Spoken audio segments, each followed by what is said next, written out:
ಪ್ರಿಯ ವಿದ್ಯಾರ್ಥಿಗಳೇ, ಈಗ ನಾನು ದ್ವಿತೀಯ BA ಅಂದರೆ 3ನೇ ಸೆಮಿಸ್ಟರ್ನ ಭೂಗೋಳಶಾಸ್ತ್ರ ವಿಷಯದ ಪತ್ರಿಕೆಯಾಗಿರುವ ಪ್ರಪಂಚದ ಪ್ರಾದೇಶಿಕ ಭೂಗೋಳಶಾಸ್ತ್ರ regional geography of the world ಅನ್ನುವ ಪತ್ರಿಕೆಗೆ ತರಗತಿಯನ್ನು ನಡೆಸ್ತಾ ಇದ್ದೀನಿ. ಇದು 3ನೇ ಸೆಮಿಸ್ಟರ್ ಸೆಷನ್ 2.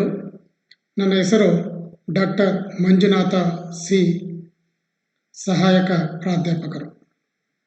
ಪ್ರಿಯ ವಿದ್ಯಾರ್ಥಿಗಳೇ, ನಾವು ಕಳೆದ ತರಗತಿಯಲ್ಲಿ ಭೂಸ್ವರೂಪಗಳ ಬಗ್ಗೆ ತಿಳ್ಕೊಂಡ್ವಿ. ಅವುಗಳು ಹೇಗೆ ಉಗಮಗೊಳ್ತವೆ, ಅವುಗಳನ್ನು ಯಾವ ರೀತಿ ವಿಭಾಗಿಸಿದರೆ ಅನ್ನೋದ್ರ ಬಗ್ಗೆ. ಈ ಒಂದು ತರಗತಿಯಲ್ಲಿ ನಾವು ಪ್ರಮುಖವಾಗಿ ಪರ್ವತಗಳು ಅಂದರೆ ಪ್ರಮುಖ ಅಥವಾ ಪ್ರಧಾನವಾಗಿರ್ತಕ್ಕಂಥ ಭೂಸ್ವರೂಪಗಳಲ್ಲಿ ಮೊದಲನೇದಾಗಿ ಕಂಡುಬರ್ತಕ್ಕಂಥ ಪರ್ವತಗಳು, ಅವುಗಳ ಉಗಮ, ಅವುಗಳ ವ್ಯಾಖ್ಯಾನಗಳು, ಅವುಗಳ ವಿಧಗಳು ಮುಂತಾದವುಗಳನ್ನು ಈ ಒಂದು ತರಗತಿಯಲ್ಲಿ ತಿಳಿದುಕೊಳ್ಳೋಣ. ಪರ್ವತಗಳು ಅಂದರೆ ಏನು ಅನ್ನೋದ್ರ ಬಗ್ಗೆ ಮೊದಲು ನಾವು ತಿಳ್ಕೊಳ್ಳೋಣ. ಪರ್ವತ ಅನ್ನೋದಕ್ಕೆ ಇಂಗ್ಲೀಷಲ್ಲಿ ಮೌಂಟೇನ್ಸ್ ಅಂತ ಕರಿತೀವಿ.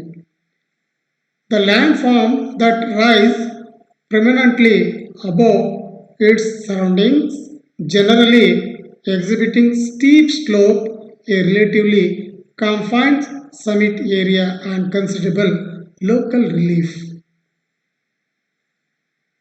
Mountains generally are understood to be larger than hill, but the term has no standardized geological meaning. Very rarely do mountains occur individually. ಪರ್ವತಗಳು ಅಂದರೆ ಏನು ಅನ್ನೋದ್ರ ಬಗ್ಗೆ ನಾವು ತಿಳ್ಕೊಳ್ತಾ ಹೋಗೋದಾದರೆ, ಸಾಮಾನ್ಯವಾಗಿ ಸುತ್ತಲಿನ ಪ್ರದೇಶಕ್ಕಿಂತ ಹೆಚ್ಚು ಎತ್ತರವಾಗಿರುವ ಹಾಗೂ ಕಡಿದಾದ ಇಳಿಜಾರನ್ನು ಹೊಂದಿದ ಭೂಸ್ವರೂಪವನ್ನು ಪರ್ವತಗಳು ಅಂತೇಳಿ ಕರೆಯುತ್ತೇವೆ. ಈ ಒಂದು ವಿವರಣೆಯಲ್ಲಿ ಪರ್ವತಗಳ ನಿರ್ದಿಷ್ಟವಾದ ಎತ್ತರವನ್ನು ಸ್ಪಷ್ಟಪಡಿಸಿಲ್ಲ. ಇದರಿಂದ ಬೆಟ್ಟಗುಡ್ಡಗಳು ಹಾಗೂ ಘಟ್ಟಗಳ ಪರ್ವತಗಳಿಂದ ಪ್ರತ್ಯೇಕಿಸುವಲ್ಲಿ ಗೊಂದಲ ಉಂಟಾಗಿರ್ತಕ್ಕಂಥದ್ದನ್ನು ನಾವು ನೋಡ್ತೀವಿ. ಪ್ರಪಂಚದಲ್ಲಿ ಕಂಡುಬರ್ತಕ್ಕಂಥ ಪರ್ವತಗಳು ಆ ಒಂದು ಭಾಗದ ಪ್ರದೇಶಗಳಲ್ಲಿ ಕೆಲವು ಸಲ ಅದನ್ನು ನಾವು ಬೆಟ್ಟ ಅಂತಲೂ ಕರಿತೀವಿ, ಕೆಲವು ಸಲ ಅವುಗಳನ್ನು ಪರ್ವತಗಳು ಅಂತ ಕರಿತೀವಿ. ಈ ಪರ್ವತಗಳ ಬಗ್ಗೆ ಸರಿಯಾದ ವಿವರಣೆ ಇನ್ನೂ ಸಹ ವ್ಯಕ್ತಿಯಿಂದ ವ್ಯಕ್ತಿ ಅಂದರೆ ವಿದ್ವಾಂಸರಲ್ಲಿ ಒಮ್ಮತವಾಗಿರ್ತಕ್ಕಂಥ ಅಭಿಪ್ರಾಯ ಇಲ್ಲ. ಅದನ್ನು ಮುಂದೆ ನಾವು ತಿಳ್ಕೊಳ್ತಾ ಹೋಗೋಣ. In most cases they are found in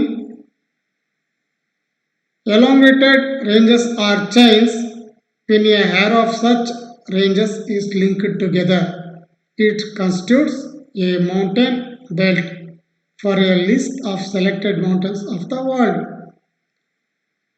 ಪರ್ವತಗಳು ಸಾಮಾನ್ಯವಾಗಿ ಒಂದಕ್ಕೊಂದು ಸರಣಿಯೋಪಾದಿಯಲ್ಲಿ ಹಂಚಿಕೆಯಾಗಿರ್ತಕ್ಕಂಥದ್ದನ್ನು ನಾವು ನೋಡ್ತೀವಿ. ವಿಸ್ತಾರವಾಗಿರ್ತಕ್ಕಂಥ ಭೂಭಾಗದಲ್ಲಿ ಪರ್ವತಗಳು ಸರಣಿಯೋಪಾದಿಯಲ್ಲಿ ಒಂದಕ್ಕೊಂದು ಕಂಡು ಬಂದರೆ ಅದನ್ನು ನಾವು ಪರ್ವತ ಪ್ರದೇಶಗಳು ಅಂತೇಳಿ ಹೇಳ್ತೀವಿ. A mountain belt is many tens to hundreds of kilometre wide and hundreds to 1000 kilometres of long. Length ಮತ್ತು ವಿಡ್ತನ್ನು ನೋಡೋದಾದರೆ, ಅಗಲ ಮತ್ತು ಉದ್ದವನ್ನು ನೋಡೋದಾದರೆ, ಕೆಲವು ಕಿಲೋಮೀಟರ್ಗಳಿಂದ ನೂರಾರು ಕಿಲೋಮೀಟರ್ಗಳಷ್ಟು ಅಗಲವಾಗಿ ಹಾಗೂ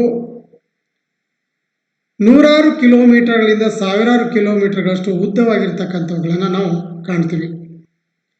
ಈ ಪರ್ವತಗಳು ಅಂದರೆ ಏನು, ವಾಟ್ ಈಸ್ ಎ ಮೌಂಟೇನ್ ಅನ್ನೋದ್ರ ಬಗ್ಗೆ ಸಾಮಾನ್ಯವಾಗಿ ನಾವು ತಿಳ್ಕೊಳ್ತಾ ಹೋದರೆ, in general a mountain is a landform that has some kind of significant prominence or distinction compared to the surrounding land, usually in the shape of a peak. ಅಂದರೆ ಸುತ್ತಲಿನ ಪ್ರದೇಶಕ್ಕಿಂತ ಎತ್ತರವಾಗಿರ್ತಕ್ಕಂಥದ್ದು, ಜೊತೆಗೆ ಪ್ರಾಮುಖ್ಯತೆಯನ್ನು ಪಡ್ಕೊಂಡಿರ್ತಕ್ಕಂಥದ್ದು, ಇದು ಉನ್ನತವಾಗಿ ಕಂಡುಬರತಕ್ಕಂಥದ್ದು, ಶಿಖರದೋಪಾದಿಯಲ್ಲಿ ಇರ್ತಕ್ಕಂಥದ್ದನ್ನು ನಾವು ಪರ್ವತ ಅನ್ಬೋದು ಅನ್ನೋದ್ರ ಬಗ್ಗೆ ಹೇಳ್ತಾ ಹೋಗ್ತೀವಿ.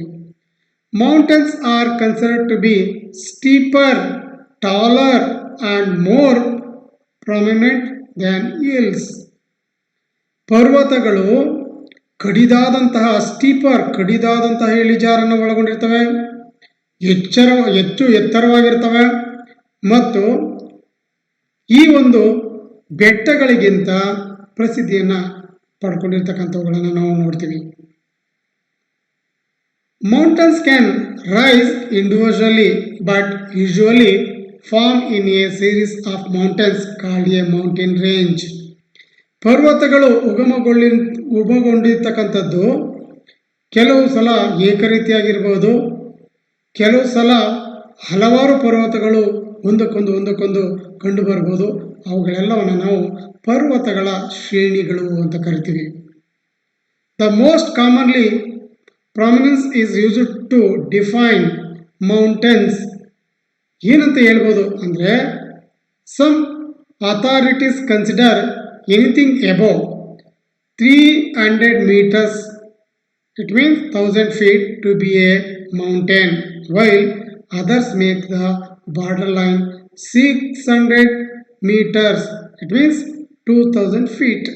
ನೋಡಿ, ಸಾಮಾನ್ಯವಾಗಿ ಹೇಳೋದಾದ್ರೆ ಏನು ಹೇಳ್ತಾ ಹೋಗ್ತೀವಿ ಅಂತಂದರೆ, ಪರ್ವತಗಳು ಅಂತಂದರೆ ಅವುಗಳು ಪ್ರಧಾನವಾಗಿರ್ತಕ್ಕಂಥವುಗಳಾಗ್ತವೆ. ಜೊತೆಗೆ ಸುತ್ತಲಿನ ಪ್ರದೇಶಗಳಿಗಿಂತ 300 ಮೀಟರ್ ಎತ್ತರವಾಗಿರ್ತಕ್ಕಂಥ ಯಾವುದೇ ಒಂದು ಭೂ ಆಕೃತಿಯನ್ನು ಪರ್ವತ ಅಂತೇಳಿ ಕರಿಬೋದು ಅಂತೇಳಿ ಹೇಳ್ತಾರೆ. ಇನ್ನು ಕೆಲವೊಬ್ಬರು ಅದರ ಒಂದು ಬೌಂಡ್ರಿ ಅದರ ಒಂದು ಉದ್ದಕ್ಕೆ ಹೇಳ್ತಕ್ಕೆ ಹೋದರೆ ಸುಮಾರು 600 ಮೀಟರ್ ಅಥವಾ 2000 ಮೀಟರ್ಗಳಿಗಿಂತ ಹೆಚ್ಚು ಎತ್ತರವಾಗಿರ್ತಕ್ಕಂಥವುಗಳನ್ನು ಪರ್ವತಗಳು ಅಂತ ಹೇಳ್ತೀವಿ ಅನ್ನೋದನ್ನು ಅವರು ಸ್ಪಷ್ಟಪಡಿಸ್ತಾರೆ. ಈ ಪರ್ವತಗಳ ಬಗ್ಗೆ ಹೇಳೋದಾಗಿ ಕೆಲವು ವಿಜ್ಞಾನಿಗಳು ತಮ್ಮದೇ ಆದಂಥ ಅಭಿಪ್ರಾಯವನ್ನು ಪಡ್ಕೊಂಡಿದ್ದಾರೆ. ಅದರಲ್ಲಿ ಪರ್ವತಗಳು ಅಂದರೆ ಏನು ಅನ್ನೋದನ್ನು ಹೇಳ್ತಾ ಹೋದರೆ, ಬೆಟ್ಟಗುಡ್ಡಗಳು ಹಾಗೂ ಈ ಒಂದು ಘಟ್ಟಗಳನ್ನು ಪ್ರತ್ಯೇಕಿಸ್ತಕ್ಕಂಥ ಇವುಗಳು ಸುಮಾರು 1000 ಮೀಟರ್ಗಳಿಂತ ಎತ್ತರವಾಗಿರ್ತಕ್ಕಂಥ ಭೂಸ್ವರೂಪಗಳನ್ನು ಪರ್ವತಗಳೆಂದು ಕರೆಯಲಾಗಿದ್ದು, ಕೆಲವು ಕಡೆಗಳಲ್ಲಿ ಇದಕ್ಕಿಂತಲೂ ಹೆಚ್ಚು ಎತ್ತರವಾದಂತಹ ಭೂಸ್ವರೂಪಗಳನ್ನು ಪರ್ವತಗಳೆಂದು ಕರೆಯಲಾಗುತ್ತೆ.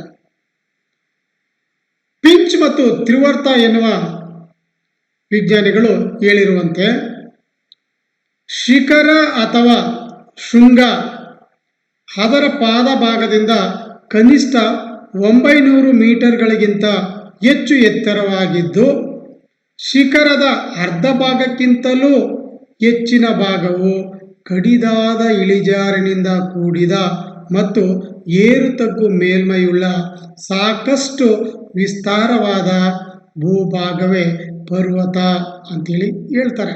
ಅಂದರೆ ಶಿಖರ ಅಥವಾ ಶೃಂಗ ಅದರ ಪಾದ ಭಾಗದಿಂದ ಕನಿಷ್ಠ 900 ಮೀಟರ್ಗಳಿಗಿಂತ ಹೆಚ್ಚು ಎತ್ತರವಾಗಿರಬೇಕು. ಆ ಶಿಖರದ ಅರ್ಧಕ್ಕಿಂತಲೂ ಹೆಚ್ಚಿನ ಭಾಗ ಕಡಿದಾದ ಇಳಿಜಾರಿನಿಂದ ಕೂಡಿರಬೇಕು. ಏರು ತಗ್ಗಿನ ಮೇಲ್ಮೈ ಉಳ್ಳ ಸಾಕಷ್ಟು ವಿಸ್ತಾರವಾದ ಭೂಭಾಗವನ್ನು ಪರ್ವತಗಳು ಅಂತ ಹೇಳ್ಬೋದು ಅಂತೇಳಿ ಪಿಂಚ್ ಮತ್ತು ತ್ರಿವರ್ತ ಅವರು ಹೇಳಿರ್ತಕ್ಕಂಥದ್ದನ್ನ ನಾವು ನೋಡ್ತೀವಿ. ಅದೇ ರೀತಿ ಸ್ಯಾಲಿಸ್ಟರಿ ನೀಡಿರ್ತಕ್ಕಂಥ ವಿವರಣೆ ನೋಡೋದಾದ್ರೆ, ಕಿರಿದಾದ ಚೂಪಾದ ಶಿಖರ ಭಾಗವುಳ್ಳ ಭೂ ಸ್ವರೂಪವೇ ಪರ್ವತ ಅಂತ ಕರೀತಾರೆ. ಕಿರಿದಾಗಿರಬೇಕು, ಚೂಪಾಗಿರಬೇಕು, ಅವುಗಳನ್ನು ಪರ್ವತಗಳು ಅಂತೇಳಿ ಹೇಳ್ತಕ್ಕಂಥದ್ದನ್ನು ನಾವು ನೋಡ್ಬೋದು. ಭೂಗೋಳ ವಿಜ್ಞಾನ ಕೋಶದಲ್ಲಿ ವಿವರಿಸಿರುವಂತೆ ಬೃಹತ್ ಪ್ರಮಾಣದ ಹಾಗೂ ಎತ್ತರವಾದ ಪರ್ವತಗಳ ಅತಿ ಉದ್ದವಾಗಿರುವ ಸಾಲನ್ನು ಪರ್ವತ ಶ್ರೇಣಿ ಎಂದು ಕರೆಯಬಹುದು ಅಂತೇಳಿ ಹೇಳ್ತಾರೆ. ಇಲ್ಲಿ ಪರ್ವತಗಳ ಬಗ್ಗೆ ವಿವರಣೆನ ನೋಡ್ತಾ ಹೋದರೆ, ಅವುಗಳ ಬಗ್ಗೆ ವ್ಯಾಖ್ಯಾನ ನೋಡ್ತಾ ಹೋದರೆ ಒಂದಕ್ಕೊಂದು ಭಿನ್ನವಾಗಿರ್ತಕ್ಕಂಥದ್ದು. There is no universally accepted definition of a mountain. ವಿಶ್ವದಾದ್ಯಂತ ಏಕರೂಪವಾಗಿರ್ತಕ್ಕಂಥ ವ್ಯಾಖ್ಯಾನವನ್ನು ಹೊಂದಿಲ್ಲ. ಎಲಿವೇಶನ್ ಎತ್ತರ, ವಾಲ್ಯೂಮ್ ಗಾತ್ರ, ರಿಲೀಫ್ ಸ್ವರೂಪ, ಸ್ಟೀಪ್ನೆಸ್ ಕಡಿದಾದ ಒಂದು ಇಳಿಜಾರು, ಸ್ಪೇಸಿಂಗ್ ವಿಶಾಲವಾಗಿರ್ತಕ್ಕಂಥದ್ದು ಜಾಗ, ಮತ್ತು continuity have been used A criteria for define A mountain. ಇದ್ರ ಬಗ್ಗೆ ನಿರಂತರವಾಗಿರ್ತಕ್ಕಂಥದ್ರ ಬಗ್ಗೆ ನಾವು ಈ ಪರ್ವತಗಳ ಬಗ್ಗೆ ಹೇಳ್ತಾ ಬರ್ತಾರೆ. In the Oxford English dictionary, A mountain is defined as A natural elevation of the earth surface rising more or less abruptly from the surrounding level and attaining a altitude which relatively to the adjacent elevation is impressive or notable. So ಇಲ್ಲಿ ಏನು ಹೇಳುತ್ತೆ ಅಂತಂದರೆ, ಈ ಒಂದು Oxford English ನಿಘಂಟಿನ ಪ್ರಕಾರ ನೋಡೋದಾದರೆ ಸುತ್ತಲಿನ ಪ್ರದೇಶಕ್ಕಿಂತ ಹೆಚ್ಚು ಎತ್ತರವಾಗಿದ್ದು ಅದು ಏರು ತಗ್ಗುಗಳನ್ನು ಒಳಗೊಂಡಿರ್ತಕ್ಕಂಥದ್ದು, ಜೊತೆಗೆ ಅದರ ಆಲ್ಟಿಟ್ಯೂಡ್ ಎತ್ತರ ಉನ್ನತ ಜಾಸ್ತಿ ಇರಬೇಕು ಸುತ್ತಲಿನ ಪ್ರದೇಶಕ್ಕಿಂತ. ಅದನ್ನು ನಾವು ಈ ಒಂದು ಪರ್ವತ ಅಂತ ಹೇಳ್ಬೋದು ಅನ್ನೋದ್ರ ಬಗ್ಗೆ ವಿವರಣೆ ಕೊಡುತ್ತೆ. Whittow's dictionary of physical geography states that, ಅದರ ಪ್ರಕಾರ some authorities regard eminence above 600 meters ಅಂದರೆ ಇರ್ತಕ್ಕಂಥದ್ದು 600 ಮೀಟರ್ಗಳಿಗಿಂತ ಹೆಚ್ಚು ಎತ್ತರವಾಗಿರ್ತಕ್ಕಂಥದ್ದು, ಇವುಗಳನ್ನು ಪರ್ವತಗಳು ಅಂತೇಳಿ ಕರಿಬೋದು, ಕೆಲವು ಸಲ ಇವುಗಳನ್ನು ಬೆಟ್ಟಗಳು ಅಂತಲೂ ಕರಿಬೋದು ಅಂತ ಹೇಳುತ್ತೆ. In the United Kingdom and the republic of Ireland, A mountain is usually defined as any summit at least 2000 feet height ಅಂತ ಕೇಳ್ತೀವಿ. 2000 ಫೀಟ್ ಹೈಟ್ ಇರ್ತಕ್ಕಂಥದ್ದು ಅಂತೇಳಿ ಹೇಳ್ತಾರೆ. ಅಂದರೆ ಸಾಮಾನ್ಯವಾಗಿ ಒಂದು ಒಮ್ಮತವಾಗಿರ್ತಕ್ಕಂಥ ಅಭಿಪ್ರಾಯಗಳು ಇಲ್ಲ. ನಾನು ಮೊದಲೇ ಹೇಳಿದಂತೆ ಕೆಲವು ಸಲ ಪರ್ವತಗಳು ಅಂತೀವಿ, ಕೆಲವು ಸಲ ಅವುಗಳನ್ನು ನಾವು ಬೆಟ್ಟಗಳು ಅಂತೇಳಿ ಕರೆಯಲ್ಪಡ್ತೀವಿ. ಈ ಪರ್ವತಗಳ ಗುಣಲಕ್ಷಣಗಳು ಯಾವ ಯಾವ ರೀತಿಯಲ್ಲಿ ಪರ್ವತಗಳು ತಮ್ಮದೇ ಆದಂಥ ಗುಣಲಕ್ಷಣಗಳನ್ನು ಒಳಗೊಂಡಿದ್ದಾವೆ. Characteristics of the mountains. So even though there does not seem to be a clear-cut minimum for the height of a piece of a land to be called a mountain, there are several characteristics to consider. ಈ ಒಂದು ಎತ್ತರವನ್ನು ಆಧಾರವಾಗಿಟ್ಟುಕೊಂಡು ಆ ಒಂದು ನಿರ್ದಿಷ್ಟಪಡಿಸಿದಂತಹ ಭೂಭಾಗದ ಲಕ್ಷಣವನ್ನು ಪರ್ವತ ಅಂತ ಹೇಳೋದಾದರೆ ಏನು ಹೇಳ್ಬೋದು ಅನ್ನೋದ ಲಕ್ಷಣ ನೋಡೋದಾದರೆ, mountains are prominent land forms that have significant heights above sea level and are the surrounding land. They are steeper than hills. ಅಂದರೆ ಬೆಟ್ಟಗಳಿಗಿಂತ ಗುಡ್ಡಗಳಿಗಿಂತ ಕಡಿದಾದ ಇಳಿಜಾರನ್ನು ಒಳಗೊಂಡಿದ್ದು ಹೆಚ್ಚು ಎತ್ತರವಾಗಿರ್ತಕ್ಕಂಥದ್ದು ಅಂತೇಳಿ ಕರಿತೀವಿ. ಸಾಮಾನ್ಯವಾಗಿ ಪರ್ವತಗಳ ಒಂದು ಲಕ್ಷಣಗಳನ್ನು ನಾವು ನೋಡೋದಾದರೆ, a mountain or mountain range usually has a peak, ಪರ್ವತ ಅಥವಾ ಪರ್ವತಗಳ ಭಾಗಗಳು ಸಹ ಅಲ್ಲಿ ಶಿಖರಗಳನ್ನು ಒಳಗೊಂಡಿರ್ತವೆ. ಪರ್ವತ ಶ್ರೇಣಿಗಳು which is a pointed top, ಅವುಗಳು ತುದಿ ಶ್ರೇಣಿಯನ್ನು ಒಳಗೊಂಡಿರ್ತಕ್ಕಂಥದ್ದು ನೋಡ್ತೀವಿ, ಶಿಖರವನ್ನು ಒಳಗೊಂಡಿರ್ತಕ್ಕಂಥದ್ದು ನೋಡ್ತೀವಿ.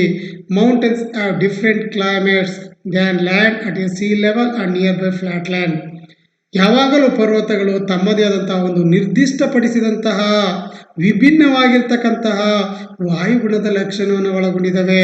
ಯಾವುದರ ಆಧಾರದ ಮೇಲೆ ಅವುಗಳು ತಮ್ಮ ಸುತ್ತಮುತ್ತಲಿನ ಸಮತಟ್ಟಾದ ಭಾಗಗಳಿಗಿಂತ ಅಥವಾ ಈ ಒಂದು ಸಮುದ್ರದ ಸಾಮೀಪ್ಯದ ಭಾಗಗಳಿಗಿಂತ. Climate is the weather over an extended time period for a specific area.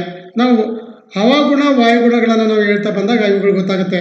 ವಿದ್ಯಾರ್ಥಿಗಳೇ, ನೀವು ಪ್ರಥಮ BA ತರಗತಿಯಲ್ಲಿ ಹವಾಗುಣ ಎಂದರೇನು, ವಾಯುಗುಣ ಎಂದರೇನು ಅನ್ನೋದ್ರ ಬಗ್ಗೆ ತಿಳ್ಕೊಂಡಿದ್ದೀರಿ. ಅದರಲ್ಲಿ ಬರ್ತಕ್ಕಂಥದ್ದು ಹವಾಗುಣ ಅಂದರೆ ಒಂದು ನಿರ್ದಿಷ್ಟ ಪ್ರದೇಶದ ಅಲ್ಪಾವಧಿಯಲ್ಲಿನ ವಾಯುಮಂಡಲದ ಮೂಲ ಘಟಕಗಳ ವ್ಯತ್ಯಾಸವನ್ನು ನಾವು ಹೇಳ್ತೀವಿ.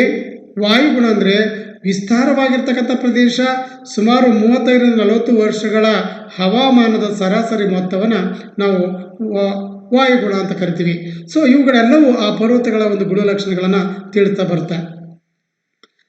The climate of a mountains tends to include cold weather, wetter weather and thinner air. ಅಂದರೆ ಪರ್ವತಗಳ ಒಂದು ಗುಣಲಕ್ಷಣಗಳನ್ನು ನೋಡ್ತಾ ಹೋದರೆ ತಂಪಾದ ಹವಾಗುಣವನ್ನು ಒಳಗೊಂಡಿರುತ್ತೆ, ತೇವಯುತವಾಗಿರ್ತಕ್ಕಂಥ ಹವಾಗುಣವನ್ನು ಒಳಗೊಂಡಿರುತ್ತೆ, ತೆಳುವಾಗಿರ್ತಕ್ಕಂಥ ಗಾಳಿ, ತಣ್ಣನೆ ಗಾಳಿ ಬೀಸ್ತಾ ಇರ್ತಕ್ಕಂಥ ಲಕ್ಷಣ ಕಾಣುತ್ತೆ. ಈ ರೀತಿ ಕಂಡು ಬರ್ತಕ್ಕಂಥ ಭಾಗಗಳು ಪರ್ವತಗಳಾಗಿರ್ತವೆ ಅನ್ನೋದನ್ನು ಹೇಳ್ತಾ ಬರ್ತಾರೆ.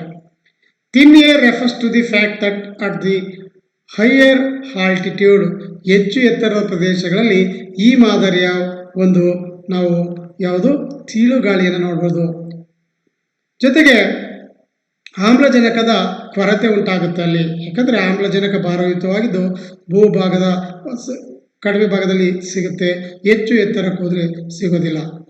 ಮತ್ತು ಪರ್ವತಗಳು generally away hospitality condition for plants and animals, ಅಂದರೆ ಅವುಗಳು ಲೆಸ್ ಹಾಸ್ಪಿಟಾಲಿಟಿ, ಅಂದರೆ ಅವುಗಳು ಪ್ರಾಣಿಗಳಾಗಲಿ ಪಕ್ಷಿಗಳಾಗಲಿ ಅಥವಾ ಸಸ್ಯಗಳಾಗಲಿ ವಾಸ ಮಾಡಲಿಕ್ಕೆ ಪರ್ವತಗಳು ಅಷ್ಟಾಗಿ ಹಿತಕರವಾಗಿಲ್ಲ.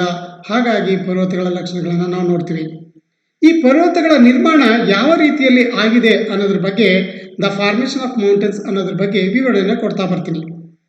ವಿದ್ಯಾರ್ಥಿಗಳೇ ನೋಡಿ, ಯಾವ ರೀತಿಯಲ್ಲಿ ಆಗುತ್ತೆ ಪರ್ವತಗಳ ನಿರ್ಮಾಣ ಅನ್ನೋದ್ರ ಬಗ್ಗೆ ನಾವು ಮೊದಲೇ ತಿಳ್ಕೊಂಡ್ವಿ. ಬಾಹ್ಯ ಕರ್ತೃಗಳು ಮತ್ತು ಆಂತರಿಕ ಕರ್ತೃಗಳು ಅಂತೇಳಿ ಹೋದ ಕ್ಲಾಸಲ್ಲಿ ತಿಳ್ಕೊಂಡಿದ್ವಿ. ಬಾಹ್ಯ ಕರ್ತೃಗಳು ಅಂದರೆ ಭೂಮಿಯ ಮೇಲ್ಭಾಗದ ಕರ್ತೃಗಳು, ನದಿ, ಹಿಮನದಿ, ಅಂತರ್ಜಲ, ಸಮುದ್ರದ ಅಲೆಗಳು ಮತ್ತು ಗಾಳಿ ಯಾವಾಗ ತಮ್ಮ ಸವೆತ ಸಾಗಾಣಿಕೆ ಸಂಚಯನ ಮಾಡ್ತಾವ ಅವುಗಳು, ಮತ್ತು ಆಂತರಿಕ ಕರ್ತೃಗಳಾಗಿರ್ತಕ್ಕಂಥ ಭೂಕಂಪ ಮತ್ತು ಜ್ವಾಲಾಮುಖಿಗಳು. ಇವುಗಳ ಜೊತೆಗೆ ಭೂಭಾಗದ ಒಂದು ರಚನೆಯಲ್ಲಿರ್ತಕ್ಕಂಥ ಪದರಗಳು ಒಂದಕ್ಕೊಂದು ಆ ಕಡೆ ಈ ಕಡೆಗೆ ಸರಿಯಲ್ಪಟ್ಟಾಗ, ಜರುಗಲ್ಪಟ್ಟಾಗ, ಮೇಲೆತ್ತಲ್ಪಟ್ಟಾಗ, ಕುಸಿಯಲ್ಪಟ್ಟಾಗ, ಮುರಿದು ಹೋದಾಗ ಇವುಗಳು ಪರ್ವತಗಳು ನಿರ್ಮಾಣ ಆಗ್ತವೆ. The earth crust is split into sections like a egg whose shell is several cracked. ಅಂದರೆ ನಾವು ಯಾವುದು ಕೇಳ್ತೀವಿ ಅಂದರೆ ಭೂಮಿಯ ಭಾಗಗಳು, ಭೂಮಿಯ ಹೊರಕವಚ, ಚಿಪ್ಪು ಅಥವಾ ಹೊರಮೈ ಏನಿದೆ ಅಂದರೆ ಅದನ್ನು ನಾವು ಹೆಂಗೆ ಹೇಳ್ಬೋದು ಅಂದರೆ ಹಲವಾರು ವಿಭಾಗಗಳಾಗೋಗಿದೆ. ಅದನ್ನು ನಾವು ಒಂದು ಮೊಟ್ಟೆಯನ್ನು ಬಿಡಿಸಿದ್ರೆ ಎಷ್ಟು ವಿಧಗಳಾಗುತ್ತೆ ಆ ರೀತಿ ಕಂಡುಬರುತ್ತೆ. Those section of the earth crust are called tectonic plates. ಅಂದರೆ ಭೂಫಲಕಗಳು ಅಂತ ಏನು ಕರಿತೀವಿ, ಆ ಭೂಫಲಕಗಳನ್ನು ನಾವು ಗಮನಿಸ್ತಾ ಹೋಗ್ತೀವಿ. And they float on a sea of hot magma or molten rock. ನೋಡಿ ಅದೇನಾಗುತ್ತೆ ಅಂತಂದರೆ ಆ ಮೇಲ್ಭಾಗದವುಗಳು ಲಾವಾರಸದ ಮೇಲೆ ಅಥವಾ ಈ ಶಿಲಾರಸ ಅಂತ ಏನಿದೆ ಅದರ ಮೇಲೆ ಒಂದು ತೇಲ್ತಾ ಇದೆ ಅನ್ನುವಂಥದ್ದನ್ನು ನೋಡ್ತೀವಿ. ಅದು ಈ ಒಂದು ಕಾರಣದಿಂದಾಗಿ. If two are those plates collide with each other, ಎರಡು ಭಾಗದಲ್ಲಿ ಒಂದಕ್ಕೊಂದು ಒತ್ತರಿಸಲ್ಪಟ್ಟಾಗ, ಫಲಕಗಳು ಒತ್ತರಿಸಲ್ಪಟ್ಟಾಗ, one force under the other and that pushes the land upward to form mountains. The Himalayan mountains is still to growing through this process. ಇತ್ತೀಚಿನ ವರ್ಷಗಳಲ್ಲಿ ನಾವು ಗಮನಿಸ್ತಾ ಬಂದರೆ ಹಿಮಾಲಯ ಪರ್ವತಗಳು ಸಹ ಮೇಲ್ಮುಖವಾಗಿ ಏರಲ್ಪಡ್ತಾ ಇದ್ದಾವೆ ಅವುಗಳು ಅನ್ನೋದನ್ನು ಹೇಳ್ತಾ ಇದೆ. ಅಂದರೆ ಎರಡು ಭೂಭಾಗಗಳು ಒತ್ತರಿಸಲ್ಪಟ್ಟಾಗ ಒಂದು ಒಳಭಾಗಕ್ಕೆ ಹೋದರೆ ಮತ್ತೊಂದು ಮೇಲ್ಭಾಗಕ್ಕೆ ಬರುತ್ತೆ. ಅವುಗಳ ಆಧಾರದ ಮೇಲೆ ನಾವು ನೋಡ್ತೀವಿ. Some mountains are formed by erupting volcanoes. ಪ್ರಪಂಚದಲ್ಲಿ ಕಂಡುಬರ್ತಕ್ಕಂಥ ಕೆಲವು ಪರ್ವತಗಳು ಜ್ವಾಲಾಮುಖಿಯ ಕಾರ್ಯಾಚರಣೆಯಿಂದ ನಿರ್ಮಿತವಾಗಿದ್ದಾವೆ. Volcanoes are opening in the earth crust that are direct downwards during a erupting volcano release gas as solid rocks and lava.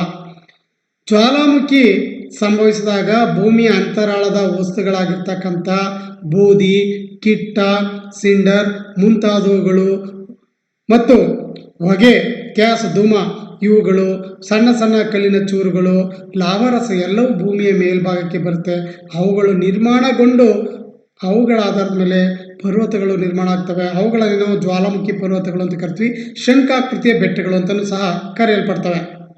Some volcanoes that have released large amount of molten material over time to reach impressive heights are called mountains.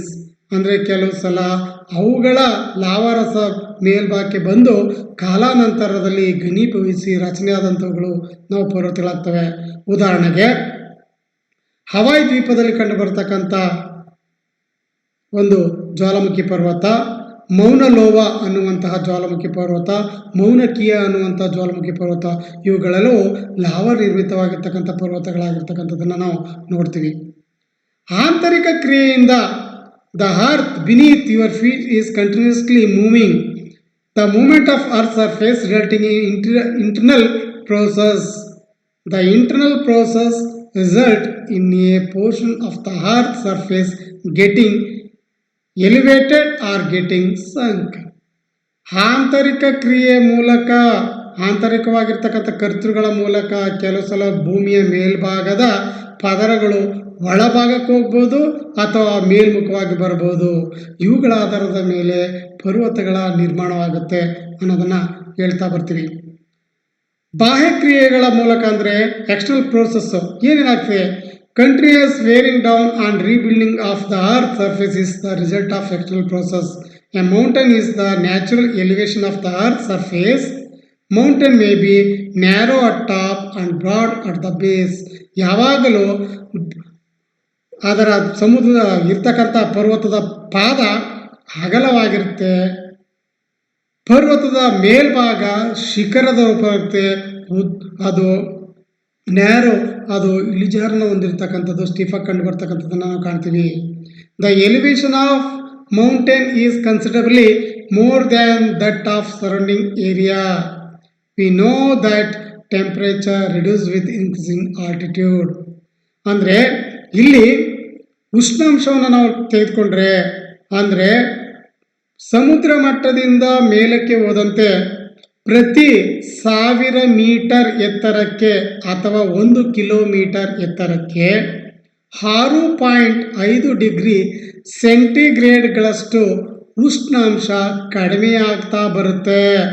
ಇದನ್ನು ನಾವು ಸಾಮಾನ್ಯವಾಗಿ ಸಾಮಾನ್ಯ ಉಷ್ಣಾಂಶದ ಇಳಿಕೆಯ ದರ ಅಂತ ಕರಿತೀವಿ. ಇದು ಪರ್ವತಗಳ ಭಾಗಗಳಲ್ಲಿ ಹೆಚ್ಚು ಎತ್ತರಕ್ಕೆ ಹೋದಂತೆ ಆ ಪರ್ವತಗಳ ಭಾಗಗಳು ಏನಾಗ್ತಾ ಹೋಗುತ್ತೆ, ಅಲ್ಲಿ ಉಷ್ಣಾಂಶ ಕಡಿಮೆ ಆಗ್ತಾ ಬರುತ್ತೆ. ಅದಕ್ಕೆ ಹಿಮಾಲಯ ಪರ್ವತಕ್ಕೆ ನಾವು ಏನಾದರೂ ಪ್ರಯಾಣವನ್ನು ಮಾಡಿದಾಗ ಅಥವಾ ಅಲ್ಲಿ ಪರ್ವತಾರೋಹಣವನ್ನು ಮಾಡ್ತಾ ಹೋದಾಗ ಹೆಚ್ಚು ಎತ್ತರಕ್ಕೆ ಹೋದಂಥ ಸಂದರ್ಭದಲ್ಲಿ ನಮಗೆ ಉಸಿರಾಡಲಿಕ್ಕೆ ಆಮ್ಲಜನಕ ಇರೋದಿಲ್ಲ, ಜೊತೆಗೆ ಅಲ್ಲಿ ಶೀತದ ಒಂದು ಪರಿಸ್ಥಿತಿ ಕಂಡು ಬರುತ್ತೆ, ಉಷ್ಣಾಂಶ ಕಡಿಮೆ ಆಗ್ತಾ ಹೋಗುತ್ತೆ. ಅದಕ್ಕೆ ಹಿಮಾಲಯ ಪರ್ವತ ಯಾವಾಗಲೂ ಆ ರೀತಿಯ ಒಂದು ಲಕ್ಷಣವನ್ನು ಒಳಗೊಂಡಿರ್ತಕ್ಕಂಥದ್ದು. Due to this very high mountains are usually covered with snow. ಯಾವಾಗಲೂ ಇದು ಸಾಮಾನ್ಯ, ಹೆಚ್ಚು ಎತ್ತರವಾಗಿರ್ತಕ್ಕಂಥ ಪರ್ವತಗಳು ಹಿಮಚ್ಛಾದಿತವಾಗಿರ್ತಕ್ಕಂಥದ್ದನ್ನು ನಾವು ನೋಡ್ತೀವಿ. ಉದಾಹರಣೆಗೆ ಹಿಮಾಲಯ ಪರ್ವತ, ಆಲ್ಪ್ ಪರ್ವತ, ಆಂಡೀಸ್ ಪರ್ವತದ ಭಾಗಗಳು, ರಾಕಿ ಪರ್ವತದ ಭಾಗಗಳು, great dividing range in Australia ಮುಂತಾದವುಗಳು. ಪರ್ವತಗಳನ್ನು ನಾವು ವಿವಿಧ ವರ್ಗೀಕರಣದ ಆಧಾರದ ಮೇಲೆ ನಾವು ವಿಭಾಗಿಸ್ತಾ ಬರ್ತೀವಿ. On the base of the formation the mountains can be classified into 4 types. ಅವುಗಳು ನಿರ್ಮಾಣಗೊಂಡಿರುವ ರೀತಿಯ ಆಧಾರದ ಮೇಲೆ ನಾವು 4 ವಿಧಗಳಾಗಿ ವಿಭಾಗಿಸ್ತೀವಿ. ಪ್ರಿಯ ವಿದ್ಯಾರ್ಥಿಗಳೇ, ನೀವು ನೋಡ್ತಕ್ಕಂಥ ಈ ಒಂದು ಸ್ಲೈಡಲ್ಲಿ ನೀವು ಫೋಲ್ಡ್ ಮೌಂಟೇನ್ಸ್ಗಳು ಯಾವ ರೀತಿ ಆಗುತ್ತೆ ಅನ್ನೋದ್ರ ಬಗ್ಗೆ, 2 ಕಡೆಗಳಲ್ಲಿ ಒತ್ತಡ ಉಂಟಾದಾಗ ಅದು ಯಾವ ರೀತಿ ಒಂದು ಮಡಚಲ್ಪಡುತ್ತೆ, ಓರೆಯಾಗಲ್ಪಡುತ್ತೆ ಅನ್ನೋದನ್ನು ತೋರಿಸಿರ್ತಕ್ಕಂಥದ್ದು ಮೊದಲ ಸ್ಲೈಡ್ ಒಂದು ಚಿತ್ರವನ್ನು ನೀವು ನೋಡ್ತೀರಿ. ಇಲ್ಲಿ ಪರ್ವತಗಳನ್ನು ನಾವು ವಿಭಾಗಿಸ್ತಕ್ಕಂಥದ್ದು 4 ರೀತಿಯಲ್ಲಿ ಕಾಣ್ತೀವಿ. ಒಂದು ಫೋಲ್ಡ್ ಮೌಂಟೇನ್ಸ್, ಮಡಿಕೆ ಪರ್ವತಗಳು. ಮಡಿಕೆ fold mountains are mountains that form mainly by the effect of folding on layers within the upper part of the earth crust. ಭೂಮಿಯ ಮೇಲ್ಭಾಗದ ತಿರುಳು ಏನಿದೆ ಅಥವಾ ಕವಚ ಏನಿದೆ, ಆ ಕವಚದಲ್ಲಿ 2 ಕಡೆ ಒತ್ತರಿಸಲ್ಪಟ್ಟಾಗ ನಿರ್ಮಾಣಗೊಂಡಿರ್ತಕ್ಕಂಥದ್ದು ಪರ್ವತಗಳೇ ಮಡಿಕೆ ಪರ್ವತಗಳಾಗಿರ್ತಕ್ಕಂಥ ನೋಡ್ತೀವಿ. ಅವುಗಳನ್ನ ಮಡಿಕೆ ಪರ್ವತಗಳು ಅಂತ ಕರಿತೀವಿ. The force responsible for formation of the fold mountains are called orogenic mountains ಅಂತ ಕರಿತೀವಿ. ಅಂದರೆ 2 ಪರ್ವತಗಳು ಒತ್ತರಿಸಲ್ಪಟ್ಟಾಗ, ಅವುಗಳು 2 ಭಾಗಗಳಲ್ಲಿ ಒತ್ತರಿಸಲ್ಪಟ್ಟಾಗ ಪರ್ವತಗಳು ಮೇಲ್ಮುಖವಾಗಿ ಬೆಳ್ತಾ ಹೋಗ್ತವೆ. ಉದಾಹರಣೆಗೆ ಹಿಮಾಲಯ ಪರ್ವತ, ಆಲ್ಪ್ಸ್ ಪರ್ವತ, ರಾಕಿ ಪರ್ವತ, ಆಂಡೀಸ್ ಪರ್ವತ, ಏಷ್ಯಾ ಖಂಡದಲ್ಲಿ ಹಿಮಾಲಯ ಪರ್ವತ, ಉತ್ತರ ಅಮೆರಿಕಾದಲ್ಲಿ ಕಂಡುಬರ್ತಕ್ಕಂಥ ರಾಕಿ ಪರ್ವತ, ದಕ್ಷಿಣ ಅಮೆರಿಕಾದಲ್ಲಿ ಕಂಡುಬರ್ತಕ್ಕಂಥ ಆಂಡೀಸ್ ಪರ್ವತ, ಯುರೋಪಲ್ಲಿ ಕಂಡುಬರ್ತಕ್ಕಂಥ ಆಲ್ಪ್ಸ್ ಪರ್ವತ, ಆಸ್ಟ್ರೇಲಿಯಾದಲ್ಲಿ ಕಂಡುಬರ್ತಕ್ಕಂಥ ಗ್ರೇಟ್ ಡಿವೈಡಿಂಗ್ ರೇಂಜ್ ಅನ್ನುವಂಥವುಗಳೆಲ್ಲವೂ ಈ ಒಂದು ಇತ್ತೀಚಿನ ವರ್ಷಗಳಲ್ಲಿ ಉಗಮಗೊಂಡಂಥವುಗಳು ಭೂ ಇತಿಹಾಸದಲ್ಲಿ ಅಂತ ಕರಿತೀವಿ. ಅವುಗಳನ್ನು ನಾವು ಮಡಿಕೆ ಪರ್ವತಗಳು, ಫೋಲ್ಡೆಡ್ ಮೌಂಟೇನ್ಸ್ ಅಂತ ಕರಿತೀವಿ. ಎರಡನೇದಾಗಿ ಕಂಡುಬರ್ತಕ್ಕಂಥದ್ದು ವಾಲ್ಕನಿಕ್ ಮೌಂಟೇನ್ಸ್, ಜ್ವಾಲಾಮುಖಿಯ ಪರ್ವತಗಳು. ನಾನು ಮೊದಲೇ ವಿವರಿಸಿದಂತೆ ಜ್ವಾಲಾಮುಖಿ ಸಂಭವಿಸಿದಾಗ ಅದರ ಬಾಯಿಂದ ಬಂದಂತಹ ಲಾವಾರಸ ಮತ್ತು ಸಿಂಡರ್ಸ್, ಧೂಳು, ಕಿಟ್ಟ, ಬೂದಿ ಮುಂತಾದವುಗಳಿಂದ ನಿರ್ಮಾಣಗೊಂಡಿರ್ತಕ್ಕಂಥ ಒಂದು ಭೂ ಸ್ವರೂಪವನ್ನು ಜ್ವಾಲಾಮುಖಿ ಪರ್ವತಗಳು ಅಂತ ಕರಿತೀವಿ. ಪ್ರಪಂಚದಲ್ಲಿ ಪ್ರಮುಖವಾಗಿ ಕಂಡುಬರ್ತಕ್ಕಂಥವುಗಳಲ್ಲಿ ಮೌಂಟ್ ಫ್ಯೂಜಿಯಾಮಾ ಜ್ವಾಲಾಮುಖಿ ಜಪಾನ್ನಲ್ಲಿರ್ತಕ್ಕಂಥದ್ದು, ಮೌಂಟ್ ಕಾಟೋಪಾಕ್ಸಿ, ಮೌಂಟ್ ಅಂಕೋಗುವಾ ಮುಂತಾದವುಗಳನ್ನು ನಾವು ಸಾಮಾನ್ಯ ಎಕ್ಸಾಂಪಲ್ ಆಗಿ ಕೊಡ್ತೀವಿ. ಇನ್ನು ಹಲವಾರು ಒಂದು ಜ್ವಾಲಾಮುಖಿ ಪರ್ವತಗಳು ಇರ್ತಕ್ಕಂಥದ್ದನ್ನ ನೋಡ್ತೀವಿ. ಈ ಒಂದು ಚಿತ್ರದಲ್ಲಿ ನಾವು ಯಾವ ರೀತಿಯಲ್ಲಿ ಸಮುದ್ರದ ಭಾಗಗಳಲ್ಲಿ ಹೇಗೆ ಸೃಷ್ಟಿ ಆಗೋಗಿದೆ ಯಾವುದು ಜ್ವಾಲಾಮುಖಿ ಪರ್ವತ ಅನ್ನೋದನ್ನ ನಾವು ವೀಕ್ಷಣೆ ಮಾಡ್ಬೋದು ವಿದ್ಯಾರ್ಥಿಗಳೇ. ಅದೇ ರೀತಿ ಮೂರನೇದಾಗಿ ಬರ್ತಕ್ಕಂಥದ್ದು ಖಂಡ ಪರ್ವತಗಳು, ಬ್ಲಾಕ್ ಮೌಂಟೇನ್ಸ್ ಅಂತ ಕರಿತೀವಿ. ಇವುಗಳನ್ನೇ ಸ್ತರಭಂಗ ಪರ್ವತಗಳು ಅಂತೇಳಿ ಕರಿತಾ ಬರ್ತಾರೆ. These are formed as a result of parallel faulting or cracking in the earth followed by uplifting or sinking along the fault. ಅಂದ್ರೆ ಭೂಮಿಯ ಮೇಲ್ಭಾಗದಲ್ಲಿರ್ತಕ್ಕಂಥ ಸ್ತರಗಳು, ಭೂಮಿಯ ಒಳಭಾಗದ ಪದರಗಳು ಮುರಿದು ಬಿದ್ದಾಗ, ಅವುಗಳು ಸ್ತರಗೊಂಡಾಗ ಮೇಲ್ಮುಖವಾಗಿ ಅಥವಾ ಕೆಳಮುಖವಾಗಿ ಅವುಗಳಲ್ಲಿ ಬಿರುಕುಗಳುಂಟಾದಾಗ ಉಂಟಾಗ್ತಕ್ಕಂಥ ಪರ್ವತಗಳನ್ನು ನಾವು ಖಂಡ ಪರ್ವತಗಳು ಅಥವಾ ಸ್ತರಭಂಗ ಪರ್ವತಗಳು ಅಂತೇಳಿ ಕರಿತೀವಿ. The uplift block form a horst or a block mountain. ಭಾರತದಲ್ಲಿ ಇರ್ತಕ್ಕಂಥ ವಿಂಧ್ಯ ಪರ್ವತಗಳು ಇದಕ್ಕೆ ಉತ್ತಮ ಉದಾಹರಣೆ ಇರ್ತಕ್ಕಂಥ ನೋಡ್ತೀವಿ. ಅಂದರೆ ಎರಡು ಪರ್ವತಗಳ ಭಾಗಗಳು ಯಾವ ರೀತಿ ಉಂಟಾಗ್ತವೆ ಅಪ್ಲಿಫ್ಟ್ ಆಗಿ ಅನ್ನುವಂಥದ್ದನ್ನು ನಾವು ನೋಡ್ತೀವಿ. ಇಲ್ಲಿ ಮೇಲ್ಭಾಗದ ಚಿತ್ರದಲ್ಲಿ ಇದರ ಬಗ್ಗೆ ನೋಡ್ಬೋದು. ಇರುವಂಥದ್ದಲ್ಲಿ ಎರಡು ಭಾಗಗಳು ಹಾಗೆಯೇ ಉಳಿದಿದ್ದು ಮಧ್ಯಭಾಗ ಕೆಳಭಾಗಕ್ಕೆ ಕುಸಿಯಲ್ಪಟ್ಟಾಗ ಉಂಟಾಗ್ತಕ್ಕಂಥದ್ದು ಈ ಸೀಳು ಕಣಿವೆ, ರಿಫ್ಟ್ ವ್ಯಾಲಿ ರೀಜನ್ ಅಂತ ಕರಿತೀವಿ. ಇದು ಆಫ್ರಿಕಾದ ಒಂದು ಸೀಳು ಕಣಿವೆಯನ್ನ ತೋರಿಸಿರ್ತಕ್ಕಂಥದ್ದು. ಪ್ರಿಯ ವಿದ್ಯಾರ್ಥಿಗಳೇ, ಇವುಗಳಲ್ಲದೆ ಪರ್ವತಗಳಲ್ಲಿ ಪ್ರಮುಖವಾಗಿ ಕಂಡು ಬರ್ತಕ್ಕಂಥ 4ನೇ ವಿಧ ಅವಶೇಷ ಪರ್ವತಗಳು ಅಂತ ಕರಿತೀವಿ, ರೆಸಿಡಿಯಲ್ ಮೌಂಟೇನ್ಸ್ ಅಂತ ಕರಿತೀವಿ. ಅವಶೇಷ ಅಂದ್ರೆ ಅಳಿದುಳಿದ ಅಂತ. The mountains which are subjected to weathering and erosion for a long time are lower down and are called relief or residual mountains. ಸಾಮಾನ್ಯವಾಗಿ ಶಿಥಿಲೀಕರಣಕ್ಕೆ ಒಳಪಟ್ಟು ಶಿಲೆಗಳಿಂದ, ಸಸ್ಯಗಳಿಂದ, ಶಿಲೆಗಳು ಒಡೆದು ಚೂರಾಗ್ತಕ್ಕಂಥದ್ದು, ಸಸ್ಯಗಳಿಂದ, ಯಾಂತ್ರಿಕವಾಗಿರ್ತಕ್ಕಂಥದ್ದು ಅಥವಾ ಭೌತಿಕ ಶಿಥಿಲೀಕರಣದಿಂದ, ರಾಸಾಯನಿಕ ಶಿಥಿಲೀಕರಣದಿಂದ, ಜೈವಿಕ ಶಿಥಿಲೀಕರಣದಿಂದ ಅವುಗಳು ಸವೆತಕ್ಕೀಡಾಗಬಹುದು. ಅಥವಾ ಸಾವಿರಾರು ವರ್ಷಗಳಿಂದ ಸವೆತಕ್ಕೀಡಾಡ್ತಕ್ಕಂಥ ನದಿ, ಹಿಮನದಿ, ಗಾಳಿ ಮುಂತಾದವುಗಳಿಂದ ಸವೆತಕ್ಕೀಡಾಗಿ ಅದರ ಅಳಿದುಳಿದ ಭಾಗಗಳನ್ನು ನಾವು ಏನಂತ ಕರಿತೀವಿ ಅಂತಂದ್ರೆ ಅವಶೇಷ ಪರ್ವತಗಳು ಅಂತ ಕರಿತೀವಿ. ಅವುಗಳು ಮೇಲೆ ಎಚ್ಚರವಾಗಿರೋದು ಸಮತಟ್ಟಾಗ್ತಾ ಬರ್ತಾ ಇರುತ್ತೆ. The mountains of the western Ghats, the Aravalli mountains and the Prashant mountains of Bihar are the best example of this. ನಾವು ಇವುಗಳಿಗೆ ಉದಾಹರಣೆ ನೋಡ್ತಾ ಬಂದ್ರೆ ಹರಾವಳಿ ಪರ್ವತಗಳನ್ನು ಅವಶೇಷ ಪರ್ವತಗಳು ಅಂತ ಕರಿತೀವಿ, ಪಶ್ಚಿಮ ಘಟ್ಟಗಳ ಭಾಗಗಳನ್ನು ಅವಶೇಷ ಪರ್ವತಗಳು ಅಂತ ಕರಿತೀವಿ. ಜೊತೆಗೆ ಬಿಹಾರದ ಪ್ರಶಾಂತ್ ಮೌಂಟೇನ್ ಅನ್ನುವಂಥದ್ದು ಒಂದು ಅವಶೇಷ ಪರ್ವತಗಳಿಗೆ ಉತ್ತಮ ಉದಾಹರಣೆ ಆಗಿರ್ತಕ್ಕಂಥ ನೋಡ್ತೀವಿ. ವಿದ್ಯಾರ್ಥಿಗಳೇ, ಈ ಒಂದು ಕೆಳಗಿನ ಈ ಒಂದು ಚಿತ್ರದಲ್ಲಿ ನೀವು ಇದನ್ನ ನೋಡ್ಬೋದು. ಪರ್ವತ ಶ್ರೇಣಿ ಅನ್ನುವಂಥದ್ದನ್ನು ನಾವು ಯಾವ ರೀತಿ ಹೇಳ್ತೀವಿ ಅಂದ್ರೆ, ಈ ಒಂದು ಚಿತ್ರದಲ್ಲಿ ನೀವು ನೋಡ್ತಾ ಬಂದ್ರೆ ವಿಸ್ತಾರವಾಗಿರ್ತಕ್ಕಂಥ ಒಂದು ಸಸ್ಯವರ್ಗದ ಹಿಂಭಾಗದಲ್ಲಿ ಹಲವಾರು ಪರ್ವತಗಳು ಶಿಖರಗಳು ಒಂದಕ್ಕೊಂದು ಹಂಚಿಕೆಯಾಗಿರ್ತಕ್ಕಂಥ ನೋಡ್ತೀವಿ.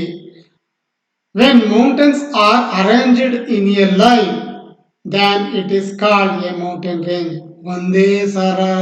ಒಂದೇ ರೀತಿಯಲ್ಲಿ ಸರಣಿಯೋಪಾದಿಯಲ್ಲಿ ಕಂಡು ಬರ್ತಾ ಹೋಗ್ತವೆ. Some of the mountain systems contain ranges spread over hundreds of kilometre.